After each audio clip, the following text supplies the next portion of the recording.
Je me souviens que quand j'étais enfant, on m'avait dit que ce verset biblique voulait dire que nous devrions chercher d'abord à valider notre ticket pour le ciel.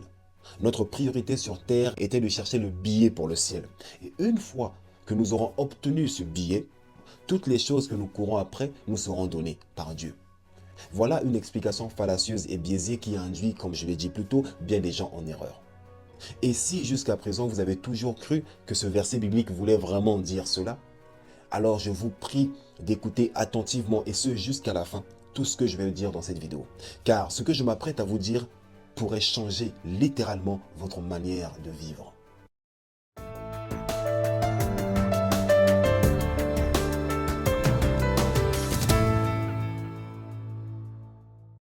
Salut à vous, très chère étincelle divine. J'espère que vous allez merveilleusement bien, tout comme moi, ça ne change pas. Bienvenue sur ma chaîne Motiveuse Power, une chaîne dont le but est d'éveiller massivement vos consciences en vous poussant sans cesse à la réflexion afin que chacun puisse tendre vers sa propre sagesse. D'où le slogan sagesse intérieure. Cherchez premièrement le royaume et la justice de Dieu, et toutes ces choses vous seront données par-dessus. Matthieu 6, 23. Voici l'un des versets bibliques les plus importants qui devrait normalement réconforter et diriger la vie de toutes les personnes qui le lisent. Malheureusement, dans les faits, ce n'est pas le cas. Bien des gens sont encore frustrés, et ce à cause de l'incompréhension liée à la mauvaise interprétation de ce verset biblique. Je vais peut-être vous choquer, c'est bien le problème de la vérité. Elle est souvent inconfortable, mais elle réconforte toutes les personnes qui ne veulent pas l'ignorer. Cependant, elle blesse toutes celles qui ne veulent pas l'entendre, encore moins l'admettre. Nombre de vos pasteurs, théologiens, docteurs, professeurs, évangélistes, prêtres, qui sont bien intentionnés mais mal informés, ont induit bien des gens en erreur à cause de la mauvaise interprétation de ce verset biblique. Je me souviens que quand j'étais enfant, on m'avait dit que ce verset biblique voulait dire que nous devrions chercher d'abord à valider notre ticket pour le ciel. Notre priorité sur terre était de chercher le billet pour le ciel. Et une fois que nous aurons obtenu ce billet, toutes les choses que nous courons après nous seront données par Dieu. Voilà une explication fallacieuse et biaisée qui induit, comme je l'ai dit plus tôt, bien des gens en erreur. Et si jusqu'à présent vous avez toujours cru que ce verset biblique voulait vraiment dire cela, alors je vous prie d'écouter attentivement et ce jusqu'à la fin tout ce que je vais dire dans cette vidéo. Car ce que je m'apprête à vous dire pourrait changer littéralement votre manière de vivre.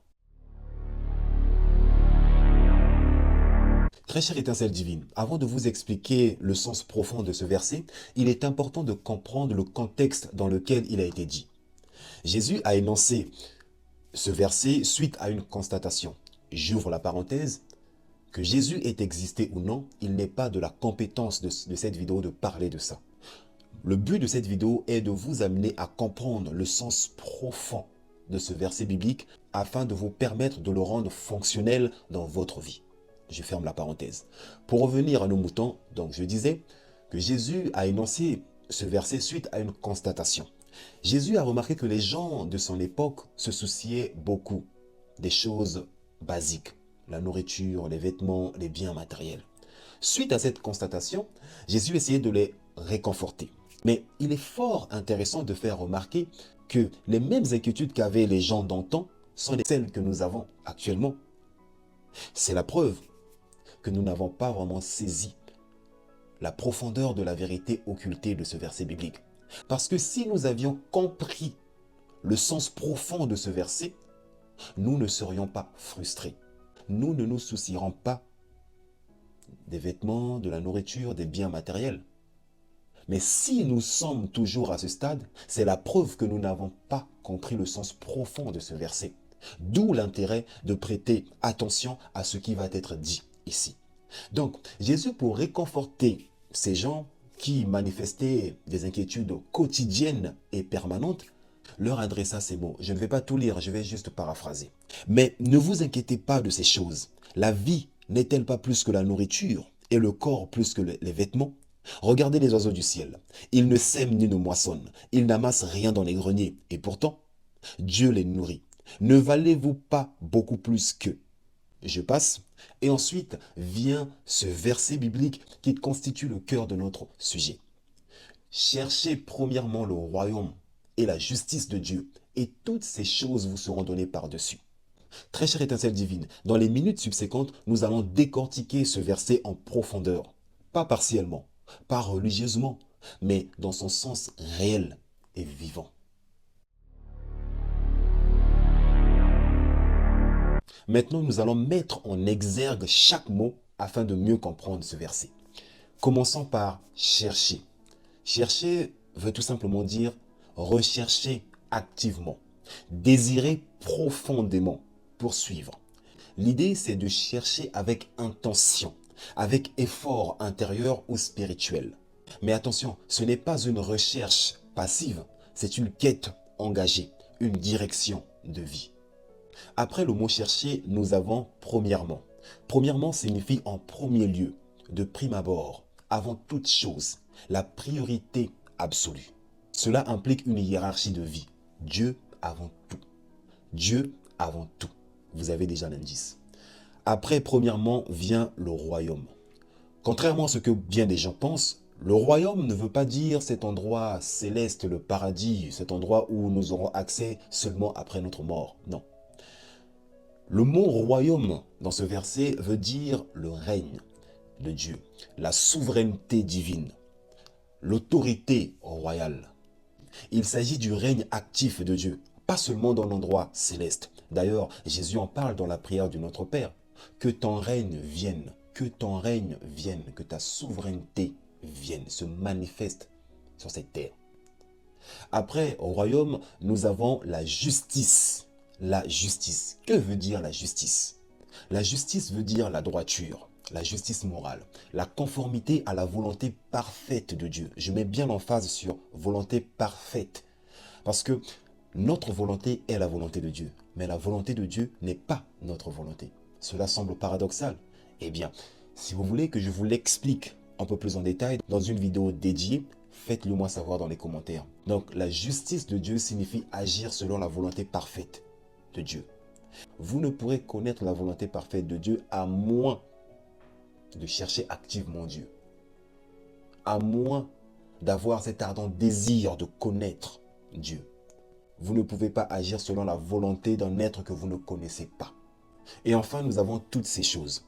Toutes ces choses, selon Matthieu 6, 23, désignent la nourriture, les vêtements, les biens matériels. Donc, après avoir décortiqué chaque mot, nous allons maintenant reformuler ce verset afin de mieux le comprendre. Recherchez avant tout la souveraineté de Dieu et agissez selon la volonté de Dieu et le reste de vos besoins sera pris en charge. Placez Dieu avant toute chose dans votre vie. Vivez selon sa volonté. Recherchez activement la souveraineté de Dieu dans votre vie. C'est ainsi que tous vos besoins matériels, vitaux, seront pris en charge par Dieu. Ce verset ne promet pas richesse ou confort, mais plutôt suffisance.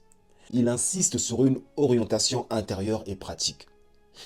Placez Dieu avant toute chose. Cherchez d'abord à connaître Dieu. Cherchez d'abord la souveraineté de Dieu. Il y a là une idée d'alignement. C'est-à-dire que lorsque nous sommes alignés avec Dieu, la vie se met en ordre. Et c'est vrai, parce que Dieu, l'univers, peu importe comment est-ce que vous l'appelez, est la source de toutes choses. Et les choses pour lesquelles nous nous inquiétons découlent de cette source. Donc si nous nous alignons à cette source, toutes ces choses seront prises en charge. Toutes ces choses nous seront données. Et donc, en résumé, je dirais ceci. Chercher veut dire poursuivre activement, prioriser. Royaume veut dire laisser Dieu régner. Justice veut dire agir selon ses voies, selon les voies de Dieu. Et la promesse, c'est Dieu prendra soin du reste. Dieu prendra soin du reste. Par là, vous comprenez que ce verset met l'emphase sur ce qui doit être prioritaire dans notre vie. La priorité n'est pas de s'inquiéter de ce que nous allons manger demain, de comment nous allons nous vêtir. On n'est pas là pour s'inquiéter des biens matériels. Cela ne veut pas dire que nous devrions renoncer aux biens matériels, à nos aspirations de richesse. Non. Cela veut tout simplement dire que nous devrions mettre les choses dans l'ordre. La priorité, c'est la souveraineté de Dieu et sa justice dans notre vie. Et toutes ces choses nous seront données par-dessus. La première chose, c'est de placer Dieu avant tout. Dieu doit occuper la première place dans notre cœur. Parce que si Dieu n'occupe pas la première place dans votre cœur et que vous courez après toutes ces choses, vous pourrez les obtenir. Il n'y a pas de souci. Mais remarquez, vous serez vide à l'intérieur parce que vous n'avez pas de fondement. Voilà pourquoi il est dit, à quoi sert-il à un homme de gagner toutes les richesses du monde et de perdre son âme? C'est-à-dire, ça sert à quoi de s'accaparer des choses matérielles qui sont éphémères? Mais si au fond de vous, vous êtes vide, fade, terne, si votre relation avec votre Dieu intérieur est ébranlable, inefficace, n'est pas solide, n'a pas de fondement, d'assise, ça sert à quoi? Voilà pourquoi il est dit, cherchez premièrement la souveraineté de Dieu dans votre vie et sa justice. Et toutes ces choses vous seront données par-dessus tout. Suite à tout ce que nous venons de voir, d'aucuns d'entre vous se demandent, mais comment faire de Dieu ma priorité absolue?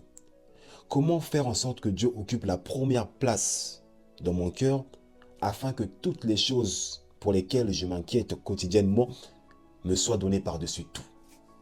Eh bien, si vous voulez que je réponde à cette question en vidéo, faites-le moi savoir dans les commentaires. N'oubliez pas de commenter, liker, partager cette vidéo tout autour de vous afin qu'elle touche toutes les âmes qui passent leur vie à s'inquiéter de ce qu'elles vont manger, de comment elles vont s'habiller, à s'inquiéter des richesses matérielles. À toutes ces âmes qui ont besoin d'entendre ce message, partagez-leur cette vidéo. Et pour cela, sachez que je vous suis infiniment, mais infiniment reconnaissant. Pour ma part, je vous dis à la prochaine vidéo et que Dieu vous bénisse. Ciao, ciao.